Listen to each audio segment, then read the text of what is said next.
नमस्कार के TV news में आपका स्वागत है। मैं हूं स्तुति और आइए एक नजर डालते हैं शहर की प्रमुख सुर्खियों पर।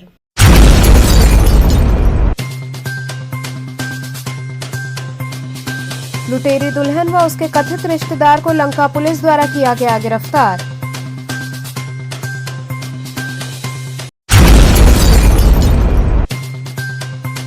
शादी के दौरान संदिग्ध व्यक्ति ने उड़ाए लाखों रुपए के जेवर से भरा बैग।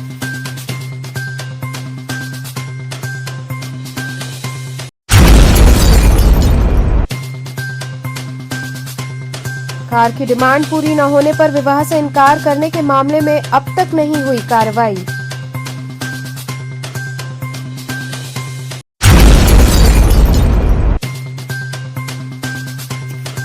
और बीएचयू के एएनटी विभाग में भ्रष्टाचार का लगा आरोप, सपा कार्यकर्ताओं ने डायरेक्टर को सौंपा ज्ञापन। और अब खबरें विस्तार से। लुटेरी दुल्हन और उसके कथित रिश्तेदारों को लंका पुलिस द्वारा गिरफ्तार कर लिया गया। लुटेरी दुल्हन व उसके कथित रिश्तेदार थाना लंका पुलिस द्वारा गिरफ्तार किया गया। थाना प्रभारी लंका के कुशल नेतृत्व में लंका पुलिस द्वारा सामने घाट मैदान से 6 नफर अभियुक्त को गिरफ्तार किया गया, जिनके विरुद्ध आवश्यक विधिक कार्रवाई की जा रही है। वादी घनश्याम पुत्र मिश्री लाल निवासी नागौर राजस्थान ने सूचना दिया कि मेरे दोस्त सुमेर सिंह, जो मेरे यहाँ का ही रहने वाला है, मुझसे शादी के लिए लड़की के बारे में बताया। ये भी बताया कि लड़की मेरी साली है जिसका नाम संगीता है, यदि तुम्हें पसंद होगी तो शादी करा दूंगा। उसकी बात पर विश्वास कर मैं अपने छोटे भाई महावीर राम के साथ वाराणसी आया। मुझे सुमेर ने काशी विश्वनाथ ले जाकर दुल्हन संगीता से मिलवाया। मौके पर लड़की के फूफा अनिल, जीजा प्रसन्न कुमार, मां शोभा देवी, बुआ गुड़िया मौजूद थे। दुल्हन पसंद हो जाने के बाद इन लोगों द्वारा मुझे नगवा में एक घर में ले जाकर शादी करवाया गया। शादी की रस्म पूरी होने के बाद इन लोगों द्वारा विदाई कराई गई। जब लड़की स्टेशन मंडवाडी पहुंची तो लड़की बहाना बनाकर अपने कथित भाई के साथ मोटरसाइकिल पर बैठकर भाग गई और धीरे धीरे सब लोग वहां से हट गए। फिर मैं वापस आया और इन लोगों के बारे में पता किया तो ज्ञात हुआ कि मेरे साथ इन लोगों ने फर्जीवाड़ा कर रुपए 1,17,000 ले लिया। ये लोग लड़की के रिश्तेदार नहीं थे बल्कि गैंग के सदस्य थे। वादी की तहरीर के आधार पर थाना स्थानीय पर अभियोग पंजीकृत किया गया। दौरान विवेचना काफी प्रयास कर वादी द्वारा बताए गए स्थान पर जाकर जानकारी किया गया तथा जानकारी के आधार पर गिरफ्तारी की गई तो ज्ञात हुआ कि सुमेर सिंह, जो राजस्थान का रहने वाला है, अविवाहित लोगों को फंसाकर रुपए लेकर शादी कराने हेतु वाराणसी लाता है, जहां उसके गोल के सदस्य पूरी तैयारी रखते हैं। लड़की दिखाने से लेकर शादी कराने तक का कार्यक्रम इन लोगों द्वारा किया जाता है। लड़की के जो भी परिजन होते हैं वो सब काल्पनिक होते हैं। ये लोग लड़के की तरफ से प्राप्त रुपयों को आपस में बांट लेते हैं तथा स्टेशन पर लड़की को छोड़ने जाते हैं तथा ट्रेन आने के पूर्व ही लड़की द्वारा कोई न कोई बहाना बनाकर लड़की को वहां से भगा देते हैं तथा स्वयं गायब हो जाते हैं। इस प्रकार इन लोगों का एक संगठित गिरोह जो पैसे के लिए धोखाधड़ी व कूट रचना कर आपराधिक कृत्य करता है। गिरफ्तार अभियुक्तों के पास से कुल 4900 रुपए नगद, समस्त अभियुक्त गण के चिटबंदी में व 6 अदद मोबाइल फोन व 1 अदद आधार कार्ड बरामद हुआ है। मंदिर में होता तो मजा आ जाता। 5 बार हो गया। अब दे दो सिंदूर को। लो अभी मंगलसूत्र पहना, खोल के पहनना। ऐसे मत दुखा देना। चूड़ी खोल के पहना।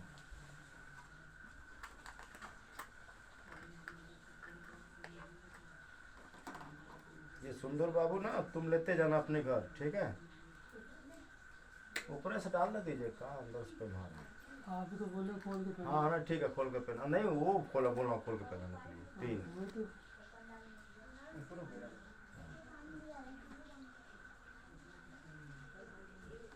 चलो लो, एक दूसरे को मिठाई खिलाओ, खाओ, एक दूसरे को एक दूसरे को तुम भी पैर छू लेना उनका। नहीं आप मत छूना, वो छूएंगे। पहले अरे और नीचे झुका के लीजिए। हाँ उधर देखो, नीचे बैठ के। हाँ उधर देखो, फोटो खींच रहे ना उस टाइम। हाँ फोटो की टाइम हो गया हो गया चलो। लो ये मिठाई उनको भी खिलाओ, तुम भी खाओ। आपस में मिठाई खिलाओ, फोटो खींचो, वीडियो फोटो दे, वीडियो आदमी हमारे गांव का आदमी लोग हमको पता है, उधर से शादी करने के लिए हमको इधर बुलाया था और बोला 1,20,000 रुपये तक खर्च होएगा। फिर हम आए, इधर आए तो हमको लड़की दिखाया। लड़की दिखाने के बाद में हमको बोला तुमको पसंद है क्या? मैं बोला हम ठीक है। फिर उसको पूछा हमने, बोला हमको पसंद है क्या? बोला हाँ हमको भी पसंद है। फिर एक रूम के ऊपर हमको ले जाके बोला था इधर शादी करेंगे। फिर उधर रूम के अंदर ले जाके हमारे साथ में शादी किया, माला पहराया। फिर बाद में हमको रेलवे उधर से सब साथ में, वो लोग 6-7 लोग थे, वो साथ में लेके गए और उधर रेलवे स्टेशन के ऊपर लेके गए।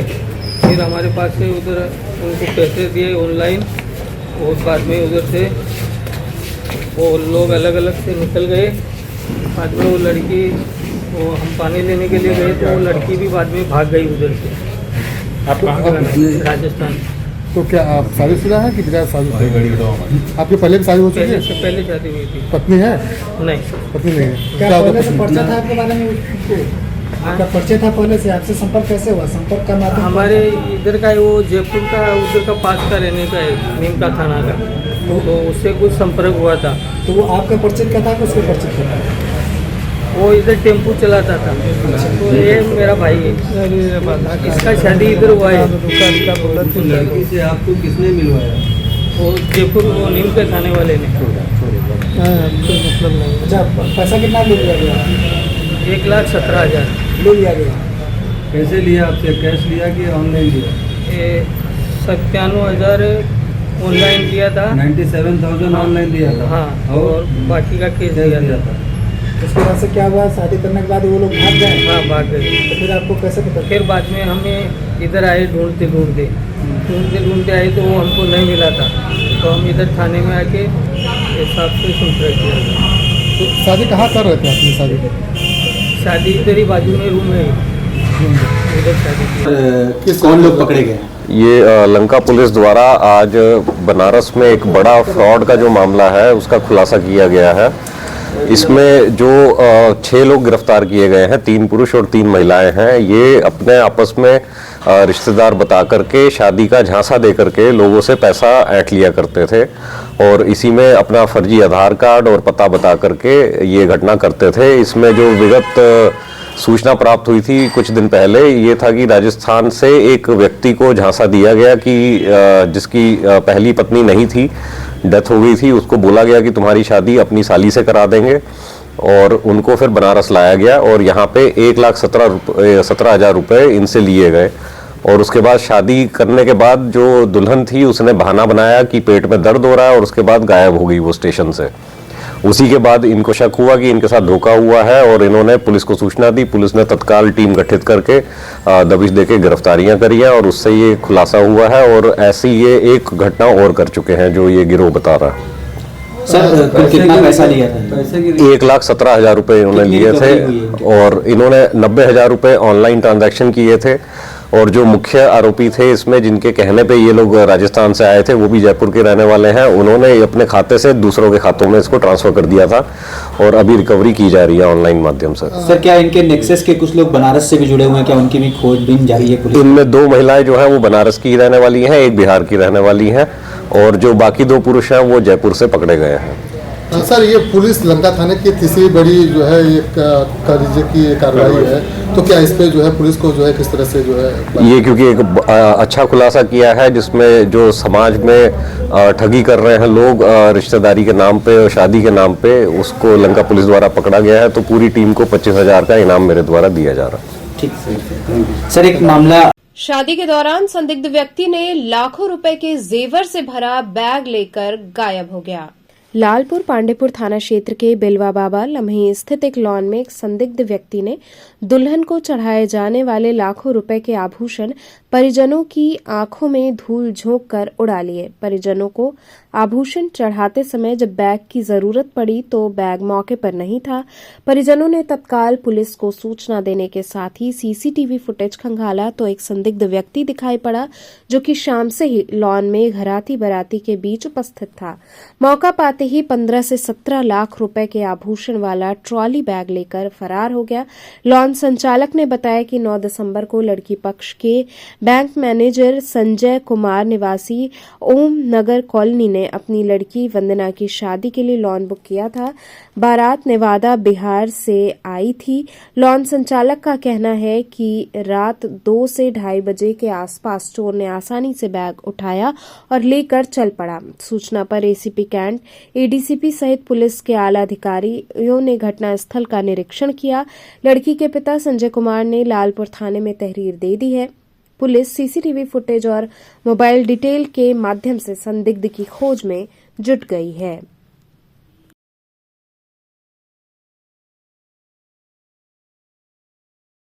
कार की डिमांड पूरी न होने पर विवाह से इनकार करने के मामले में अब तक कार्रवाई नहीं हुई। लड़की पक्ष ने न्याय की गुहार लगाई। बीते 4 दिसंबर को शादी समारोह के दौरान कार की डिमांड पूरी न होने के बाद वरमाला के बाद दूल्हे और उसके परिवार के द्वारा शादी से इनकार करते हुए शादी छोड़कर चले जाने का मामला सामने आया था। आज 6 दिन बीतने के बाद भी इस मामले में कोई कार्रवाई नहीं की गई है।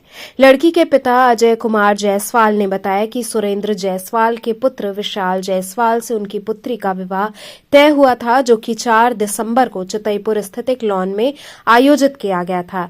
यहां पर सभी कार्यक्रम चल रहे थे। वरमाला के बाद आशीर्वाद गोष्ठी के दौरान लड़के के द्वारा मेरी बेटी से बार-बार कार की डिमांड की गई। उससे 10 दिन पहले भी इसकी मांग की गई थी।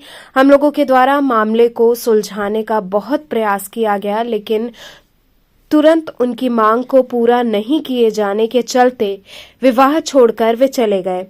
उस समय डायल 112 पर सूचना दी गई, लेकिन कोई सुनवाई नहीं हुई। इसके बाद हम मंडवाडी थाने गए, वहां पर भी कोई कार्रवाई नहीं हुई। लड़की के पिता ने बताया कि हम उच्च अधिकारियों तक गुहार लगा चुके हैं, लेकिन हमारे पक्ष में कोई भी कार्रवाई नहीं की जा रही है। उन्होंने ये भी आरोप लगाया कि मंडवाडी थाने के एसओ द्वारा मेरी पुत्री पर ही आरोप प्रत्यारोप लगाए जा रहे हैं। अजय कुमार जायसवाल ने इस मामले में न्याय की गुहार लगाई है। मेरा नाम अजय कुमार जायसवाल है। कहाँ के रहने वाले हैं अजय जी? मैं गाजीपुर जिला का भलौरा बाजार गांव का हूँ। क्या घटना हुई आपके साथ? घटना ये है कि 4 तारीख को हमारी बेटी का शादी निर्धारित हुआ था चितईपुर श्री सुरेंद्र जायसवाल के पुत्र विशाल जायसवाल के साथ। शादी का कार्यक्रम विधिवत चल भी रहा था, सब हो भी गया था, जयमाल का प्रोग्राम भी हो गया था। जयमाल के बाद जब स्टेज पर आशीर्वाद समारोह होता है, उस समय जब लड़का और लड़की स्टेज पर गए तो आशीर्वाद समारोह चल रहा था। उस समय लड़के वाले और लड़का जो है लड़की का बहन लड़के का, वो दोनों डिमांड करने लगे कि गाड़ी चाहिए। ये हमारे बच्ची से 10-15 दिन पहले से ही बोल रहे थे। बच्ची हमारी मजाक समझ रही थी, उसको सीरियस नहीं ली। उस दिन स्टेज पर ही उन लोग डिमांड करने लगे कि गाड़ी चाहिए तब शादी होगा। इतना ही बोलकर लड़का स्टेज छोड़कर भाग गया। उसके बाद 2 घंटा 3 घंटा हो गया तो कोई सुनवाई नहीं। हम भी जाकर माफी मांगे, भैया लड़की वाले हैं, तो जाके उनसे माफी भी मांगे, कोई भी सुनवाई नहीं हुई। फिर 112 नंबर को डायल किया गया, वो भी आया, उसमें भी कोई सुनवाई नहीं हुआ। उसके बाद थाना मंडवाडी में भी हम कंप्लेंट किए, वहां पर भी कोई सुनवाई नहीं हुआ। और क्या चाहते हैं? हम यही चाहते हैं कि लड़की वाले की तरफ से कि जितना भी हो हमको न्याय मिले। कोई भी प्रशासन शासन कोई भी सुनवाई नहीं कर रहा है, हम यही चाहते हैं। कोई बड़े अधिकारी क्या नहीं गए आप? बड़े अधिकारी एसपी ऑफिस में भी गए थे, डीएम ऑफिस में भी गए थे, वहां पर भी कोई सुनवाई नहीं हो रहा है। और जो भी है थाना मंडवाडी थाना जो एसओ हैं वो बयानबाजी कर रहे हैं अपने तरफ से, लड़की लोग को हमारे ब्लेम लगा रहे हैं, आरोप प्रत्यारोप कर रहे हैं। और हम न्याय चाहते हैं। हमको न्याय चाहिए, और क्या चाहिए हमको? तो लड़की के साथ जो हुआ है हमको न्याय चाहिए। बीएचयू के एएनटी विभाग में भ्रष्टाचार का आरोप लगाते हुए सपा कार्यकर्ताओं ने डायरेक्टर को ज्ञापन सौंपा। काशी हिंदू विश्वविद्यालय के सरसुंदरलाल अस्पताल में नाक कान और गला विभाग में भ्रष्टाचार का आरोप लगाते हुए समाजवादी पार्टी के कार्यकर्ताओं ने विरोध दर्ज कराया और डायरेक्टर को ज्ञापन दिया।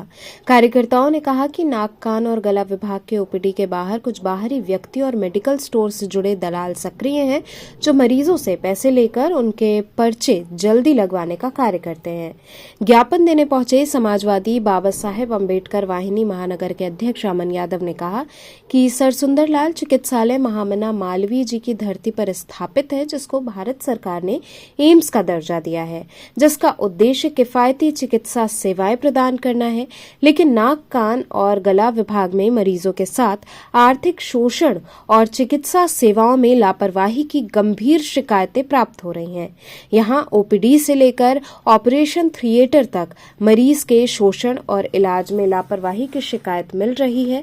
उन्होंने आरोप लगाया कि नाक कान और गला विभाग ओपीडी के बाहर कुछ बाहरी मेडिकल स्टोर से जुड़े लोग मरीजों से पैसे लेकर उनके पर्चे जल्दी लगवाने का काम करते हैं। मरीजों को चिकित्सालय की दवाओं के बजाय बाहरी मेडिकल स्टोर से दवा खरीदने के लिए मजबूर किया जाता है। कान के पर्दे का ऑपरेशन कराने वाले मरीजों से बाहरी मेडिकल स्टोर से महंगे पर्दे खरीदने को कहा जाता है। जो मरीज बताए हुए मेडिकल से कान का पर्दा नहीं लाता है, उसका ऑपरेशन नहीं किया जाता है। वास्तविकता ये है कि मरीज के कान चमड़े से पर्दा बनाकर लगा दिया जाता है और खरीदा हुआ पर्दा मेडिकल स्टोर को वापस भेजकर डॉक्टर कमीशन प्राप्त करते हैं। इस प्रकार मरीजों का आर्थिक शोषण हो रहा है और उन्हें गुणवत्तापूर्ण चिकित्सा सुविधाएं नहीं मिल पा रही हैं। उन्होंने इस मामले में शीघ्र उच्च स्तरीय जांच समिति का गठन कर उचित कार्रवाई सुनिश्चित करने की मांग की, जिससे आम जनता को न्याय मिल सके और भ्रष्टाचार समाप्त हो। आज हम लोग सरसुंदरलाल हॉस्पिटल में मालवीय जी के तपोभूमि में, जहां यहाँ के प्रधानमंत्री जिसे एम्स का दर्जा दिए गए हैं, उसमें लगातार हो रहे हैं भ्रष्टाचार के मामले में आज हम लोग डायरेक्टर साहब को ज्ञापन देने आए हैं। जैसा कि नाक कान गला वाले में हमें जो जानकारी मिला है, हमें जो शिकायतें मिली हैं, शिकायतों के अनुसार यहाँ पे मरीजों को स्वतंत्र भारत में स्वतंत्रता नहीं है कि जहाँ से मन करे, जिस दुकान से मन करे उस दुकान से दवा खरीदने की। यह डॉक्टर लोग मेडिकल स्टोर का नाम लिखकर भेज दे रहे हैं दवाओं की दुकानों पर। जिसे भी नाक कान गला का ऑपरेशन कराना हो रहा है, 7 से 8 हज़ार 10 हज़ार का कान का पर्दा लिख के भेज रहे हैं कि इस दुकान से लाना है। उस दुकान पे पेशेंट को बिल भी नहीं मिलता है। और जानकारी आया है कि नया कान का पर्दा मंगाने के बाद कान के चमड़ी को ही काट के उसको लगा दिया जाता है और जो नया पर्दा आता है उसको आधे दाम में फिर उस मेडिकल स्टोर पे बेच दिया जाता है। सोच लीजिए, इतना बड़ा जो है कि भ्रष्टाचार हो रहा है। यहाँ पे भारत सरकार डॉक्टरों को 1.5 लाख से लेके 2-2 लाख रुपया तनख्वाह देती है। आम इंसान का सेवा करने के लिए देवता का रूप दिया जाता है, फिर भी जो है कि यह आम जनता को लूटने का कार्य जो हो रहा है। यहाँ पे जो इस भ्रष्टाचार जो पड़ा है, जो लगातार हो रहा है, उसी के सिलसिले में आज हम लोग जो है कि समाजवादी पार्टी के नौजवान साथी आए हैं डायरेक्टर साहब को ज्ञापन देने कि इस विषय में जल्द से जल्द जांच बैठा के कार्रवाई करे, नहीं तो समाजवादी पार्टी आगे जो है कि सड़कों पे भी यह मुद्दा उठाने के लिए तैयार रहेगी। विश्व मानवाधिकार दिवस पर विशिष्ट कार्य करने वाले व्यक्तियों का सम्मान हुआ। विश्व मानवाधिकार दिवस के अवसर पर चौकाघाट स्थित एक विद्यालय में जय हिंद मानवाधिकार एसोसिएशन की ओर से नगर में विशिष्ट कार्य करने वाले व्यक्तियों के सम्मान समारोह का आयोजन किया गया। इस अवसर पर डॉक्टर, समाज सेवक, पत्रकार सहित विशिष्ट जनों को सम्मानित करके उनके हौसले को बुलंद किया गया। कार्यक्रम में प्रमुख रूप से फिरोज अहमद, परवेज अहमद, दिलशाद अहमद, नियाज खान सहित अन्य लोगों ने छोटे छोटे बच्चों को पाठ्य सामग्री सहित अन्य सामानों का वितरण किया। इस दौरान स्काउट गाइड के बच्चों ने अपनी प्रस्तुति दी। कार्यक्रम की अध्यक्षता सलीम जावेद अंसारी ने की। कार्यक्रम के संयोजक जमील अहमद रहे। आज ये विश्व मानव दिवस जो है पूरे विश्व में मनाया जा रहा है और इसी उपलक्ष्य में हम लोग आज इस सभागार में उपस्थित हैं और हम लोग का जो कार्य है कि मानवता का मदद हो, मानवता की सेवा हो कहीं अन्याय हो रहा है तो हम लोग उसको अपने ढंग से लड़ाई को लड़ें, यही सब हम लोगों का प्रयास है। तो आज आप लोगों ने बच्चों के लिए भी कुछ किया? आज बच्चों के लिए हम लोगों ने वितरण किए हैं कि बच्चे अच्छे ढंग से पढ़ें लिखें, होनहार हों, हमारे देश के ये बच्चे हैं, यही सब हम लोगों का प्रयास है। क्या संदेश दे रहे हैं इस कार्यक्रम के माध्यम से? इस कार्यक्रम के माध्यम से हम संदेश ये देना चाह रहे हैं कि मानवता का अगर कहीं भी हनन हो रहा है तो हम सभी को एकजुट होकर कंधे से कंधा मिलाकर इसमें हम लोगों को संघर्ष करके कहीं न कहीं से हम लोग को विजयी होना है। बीएचयू के केएन उड़प्पा सभागार में इन्फेक्शियस डिजीज अपडेट 2024 कार्यक्रम का आयोजन किया गया। इन्फेक्शियस डिजीज अपडेट 2024 जो कि division of infectious disease department of medicine institute of medical sciences BHU द्वारा आयोजित एक प्रतिष्ठित और अत्यंत प्रभावशाली शैक्षणिक कार्यक्रम है का आयोजन केएन उड़प्पा सभागार में शानदार सफलता के साथ संपन्न हुआ। इस कार्यक्रम में देश के विभिन्न भागों से 200 से अधिक प्रतिभागियों ने भाग लिया। ये आयोजन स्वास्थ्य सेवा पेशेवरों, शोधकर्ताओं और छात्रों के लिए एक प्रेरक मंच बना, जहां नवीन विचारों का आदान प्रदान हुआ और संक्रामक रोगों के क्षेत्र में नवीनतम प्रगति का अनावरण हुआ। इन्फेक्शियस डिजीज अपडेट 2024 को आयोजन अध्यक्ष प्रोफेसर श्याम सुंदर और आयोजन सचिव प्रोफेसर जया चक्रवर्ती के नेतृत्व में आयोजित किया गया, जिसमें प्रोफेसर एलपी मीना चिकित्सा विभाग अध्यक्ष और प्रोफेसर मनस्वी चौबे का विशेष योगदान रहा। डॉक्टर जया ने बीएचयू में इलाज के लिए आने वाले मरीजों में एंटीबायोटिक प्रतिरोध की बढ़ती समस्या और इन संक्रमणों के लिए नए उपचार विकल्पों के बारे में स्वास्थ्य कर्मियों को अद्यतन रखने की आवश्यकता पर जोर दिया। कार्यक्रम की शुरुआत एक भव्य उद्घाटन समारोह के साथ हुई, जिसमें आईएमएस बीएचयू के निदेशक प्रोफेसर एसएन शंकवार, चिकित्सा संकाय के अधिष्ठाता प्रोफेसर अशोक कुमार और अनुसंधान अधिष्ठाता प्रोफेसर गोपाल नाथ ने अपने प्रेरणादायक विचार साझा किए। उन्होंने उभरती चुनौतियों का समाधान करने के लिए सहयोग और नवाचार की आवश्यकता पर बल दिया।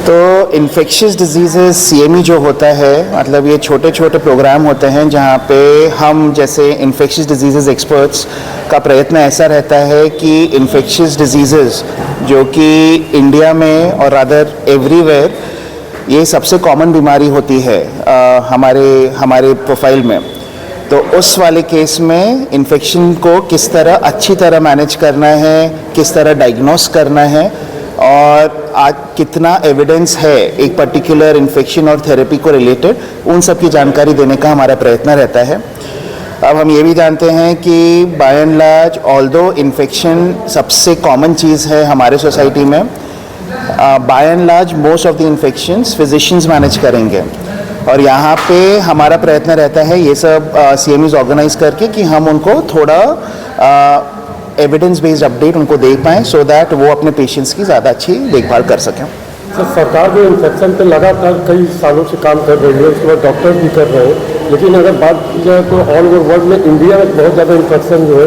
देखा जाता है, इसका क्या कारण है? देखिए, इन्फेक्शन जो है सभी जगह देखा जाता है, बट इंडिया का जो जिस तरह के इन्फेक्शन इंडिया में देखे जाते हैं वो वाले इन्फेक्शन हम बाहर नहीं देखते हैं और उसके काफ़ी सारे रीजंस हैं। मतलब इन्फेक्शन कंट्रोल प्रैक्टिसेस की तकलीफ हो जाती है, हैंड वॉशिंग है, सिंपल जो चीज़ें हैं जहाँ पे इंडिया काफ़ी प्रोग्रेस कर रहा है। जिस तरह की हालत पिछले 10 साल पहले थी उसके कंपैरिजन में हमारी हालत काफ़ी बेटर है अभी।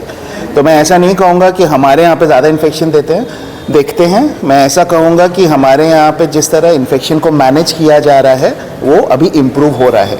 और अभी सबसे अच्छी बात ऐसी होती है कि जितने भी हमारे फिजिशियंस भाई लोग हैं वो चाहते हैं कि मतलब वो इस तरह के infectious disease CME update attend करें, काफ़ी अच्छी अटेंडेंस है इस बार, एंड दैट ओनली शोज़ कि वो कितना इंटरेस्टेड अपने पेशेंट्स को अच्छी तरह से ट्रीट करने के लिए।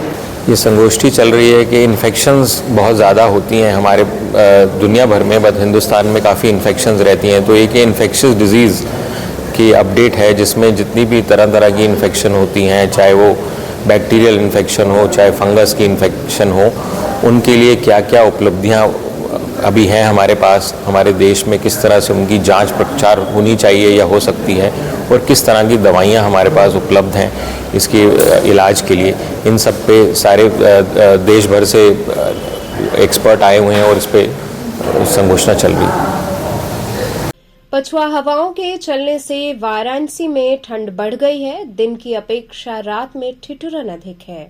दिल्ली में हुई जबरदस्त बारिश की वजह से ठंड बढ़ गई है और पछुआ हवाओं के चलने से वाराणसी में भी ठंड का असर दिखने लगा है। रात में गलन और कोहरे की वजह से गलन ज्यादा हो रही है, लेकिन दिन में तेज धूप होने की वजह से ठंड फीकी पड़ जा रही है। नगर निगम और जिला प्रशासन की ओर से रैन बसेरों की व्यवस्था तो की गई है, लेकिन सिर्फ जमीनी हकीकत पर हवाई ही रह गई। रैन बसेरों में जो सुविधाएं मिलनी चाहिए वो सुविधा नहीं मिल रही है। जहां अलाव नगर निगम को गिराना चाहिए वहां लकड़ी अभी तक नहीं गिरी है। यानी मिला जुलाकर नगर निगम और जिला प्रशासन के बड़े बड़े दावे फेल होते हुए नजर आ रहे हैं। अब सर देखिए, बनारस हमारे प्रधानमंत्री जी का संसदीय क्षेत्र है। यहाँ पर मोदी जी और योगी जी लगातार यहाँ दौरा बना रहता है, और आज के आप 10 साल पहले जाए तो देखें कि अब तक अलाव की व्यवस्था हो जाती थी। और एक चीज आप जान गई है कि जो भी शहर बसता है उसकी नींव मजदूर होते हैं। और आज रात में आप कभी आ जाइए 12-1 बजे, हम लोग मिट्टी लेकर रात में आए थे, रात को 8-9 बजे मजदूर ठिठुर रहे हैं। कहीं कोई अलाव की व्यवस्था नहीं है, कहीं कोई कंबल वितरण नहीं है। कुछ सामाजिक संगठन है जो कंबल वितरण कर रहे हैं कि थोड़ा सा मजदूर राहत महसूस कर रहे हैं, यही समस्या है। रंग बसेरा क्या समस्या है? अब रैन बसेरा जो पहले के समय में था उसी तरह चल रहा है। कोई अलग से, जिस हिसाब से हमारे प्रधानमंत्री का यह संसदीय क्षेत्र है उस हिसाब से यहाँ रैन बसेरे की कोई व्यवस्था नहीं है, बहुत ही अव्यवस्था है। और इसको आप और यहाँ का जनमानस देख रहा है, ऐसा नहीं है कि मैं ही केवल कर रहा हूँ। आप किसी से भी पूछेंगे तो ये समस्या लोग देख लीजिए, जाके रात को आप आइए, दूसरे के चबूतरे पर लेटे हुए हैं, सोए हुए, ठिठुर रहे। एक चादर है, चादर पे भाई मजबूरी है तो वो ठंडा बर्दाश्त कर रहे हैं। सरकार तो इतना बढ़िया काम कर रही है, क्यों विरोध कर रही है? अब सरकार बढ़िया काम कर रही है, अच्छा काम कर रही है, हमसे उससे मतलब नहीं है। हमारा है कि आम लोगों को कितना राहत मिल रहा है। अब सरकार सोने का पेड़ लगा दे और लोगों के पास खाने को रोटी न हो तो फिर ऐसे काम का क्या मतलब है। श्री काशी विश्वनाथ धाम के लोकार्पण दिवस पर भव्य शोभा यात्रा निकाली जाएगी। महादेव की नगरी एक बार फिर एक खास त्योहार मनाने के निकट है। ये पर्व दिव्य भव्य काशी विश्वनाथ धाम लोकार्पण से जुड़ा है। काशी विश्वनाथ धाम का लोकार्पण 13 दिसंबर 2021 को हुआ था।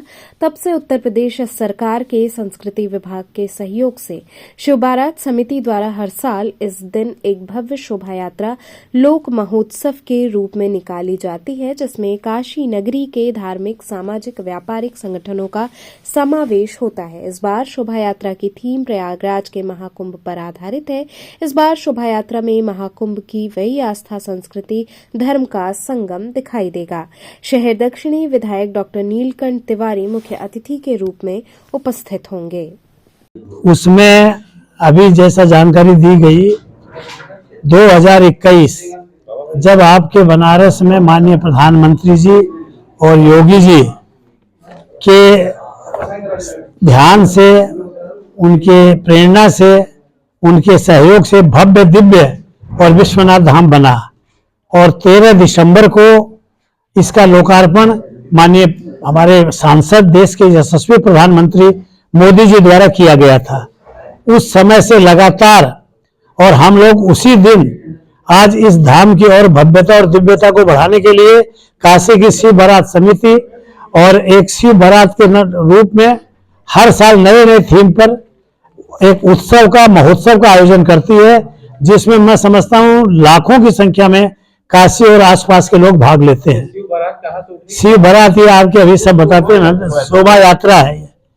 और इसमें आपके सभी व्यापारिक, सामाजिक, धार्मिक संगठनों की पूरी सहभागिता रहेगी। इसमें इस बार की जो ये शिव बारात है, शोभा यात्रा है, उस शोभा यात्रा में इसकी जो थीम है, आपके जो प्रयागराज में 1 जनवरी से महाकुंभ का आयोजन हो रहा है, उस थीम पर और इस बार इस शोभा यात्रा का आयोजन हम लोग कर रहे हैं। चूंकि महादेव का संबंध आज प्रयागराज में जो महाकुंभ हो रहा है और उसके पीछे जो उसका चरितार्थ है कि वहाँ कुंभ क्यों होता है, उसमें सीधे सीधे और बाबा विश्वनाथ और महादेव का संबंध है। वहाँ उन्होंने, और जिस समय समुद्र मंथन हुआ था उसकी एक अपनी कहानी है, और उन्होंने विष का पान किया था। अमृत पान के लिए जब आपस में और देवताओं में और उनमें झगड़ा होने लगा तो इस तरह की किदवंती है, तो उसकी एक बूंद प्रयागराज में भी गिरी, और आज वो जिस तरह करोड़ों लोग वहां जुटते हैं उस आस्था से जोड़कर, और इस शिव बारात या आप इसको शोभा यात्रा में हम लोग ज्यादा से ज्यादा संख्या में भाग लेकर विश्वनाथ धाम तक आएंगे। और निश्चित रूप से आज शिव बारात समिति इस तरह की चीजों में आज एक बहुत ही सुंदर और लोक उत्सव के रूप में ये काम कर रही है। आप सबका सहयोग अपेक्षित है और पूरी उम्मीद है कि आप लोग इसमें चार चांद लगाने में हम सब लोगों का सहयोग करेंगे। तो चलते चलते पुनः एक नजर डालते हैं शहर की प्रमुख सुर्खियों पर।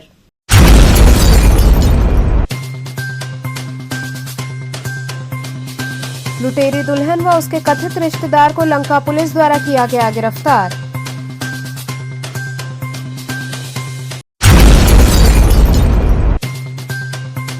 शादी के दौरान संदिग्ध व्यक्ति ने उड़ाए लाखों रुपए के जेवर से भरा बैग।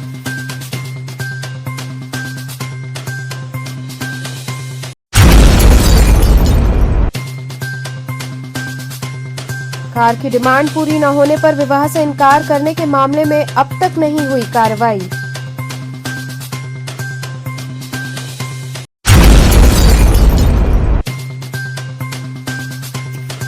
और बीएचयू के एएनटी विभाग में भ्रष्टाचार का लगा आरोप, सपा कार्यकर्ताओं ने डायरेक्टर को सौंपा ज्ञापन।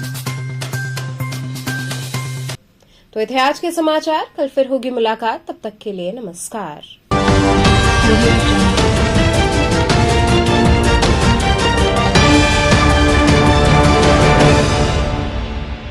खबरों से जुड़े रहने के लिए हमारे चैनल KTV वाराणसी को सब्सक्राइब करें और लेटेस्ट अपडेट्स के लिए बेल आइकन को प्रेस करें।